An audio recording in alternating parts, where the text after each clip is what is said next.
Bonjour et bienvenue sur la chaîne de Monsieur Porc, la chaîne où on joue à Pop & Twinbee à mort parce qu'on a dû faire l'effort de se dire que Konami avait peut-être d'autres pépites en or cachées dans sa ludothèque magique Super Nintendo, mais qu'on ne peut pas faire un contre 3 tous les jours non plus, et que des fois c'est Pop & Twinbee et qu'on te fait des petits interludes comme ça, façon animée, façon mignon, et que j'ai décidé de les enchaîner parce que c'était plus mignon que la plupart du jeu qui est quand même mignon mais qui est un peu chiant, mais c'est la vie comme ça, et si elle ressemble à l'héroïne du collège Foufoufou, c'est un hasard, c'est tout.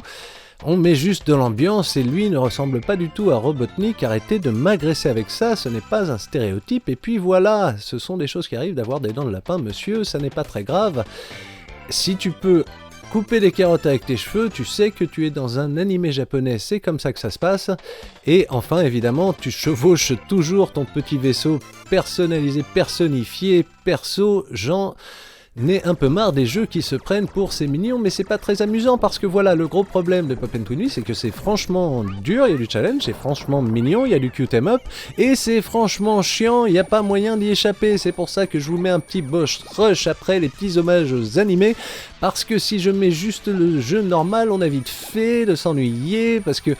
tout le monde n'est pas un espèce de poulpe électromagnétique qui arrache son cerveau pour te cracher des cloches à la gueule. Tout le monde n'est pas à quatre pattes en train de te dire « Bonjour, je vais jouer à l'araignée laser avec toi, tu veux jouer avec moi et moi je suis Twinbee, donc forcément je veux bien. » Pourquoi la suite s'appelle Pop & Twinbee quand l'original s'appelait juste Twinbee? Parce qu'ils ont rajouté de la pop, peut-être qu'ils sont inspirés par le rock de Rockman. Toute la musique qui inspire les jeux, c'est tout un travail ma foi, c'est comme ça que ça se passe. Au mieux, on n'a pas toujours le choix.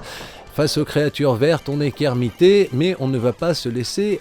embêter forcément, et voilà. Alors que revoilà le pressoir géant, la soupière, la citronnelle, qu'on appelle évidemment le bonbon rose qui nous crache des flammes dessus. C'est ainsi que les bombes nous aident à faire le nettoyage de l'écran et à se débarrasser des méchants petits tuyaux roses, comme on les appelle, évidemment, au paradis des gens qui ne jouent pas à Pop & Twinbee, parce que Pop & Twinbee, ça continue d'être chiant, même quand on fait un boss rush comme ça, parce que voilà, j'ai entendu dire ici ou là, non mais ce jeu, je lui reproche qu'il est lent. Mais je ne suis pas d'accord du tout, ce n'est pas du tout qu'il est lent le problème c'est qu'il est ennuyeux, que son level design n'est pas très creusé, que ses ennemis sont pas très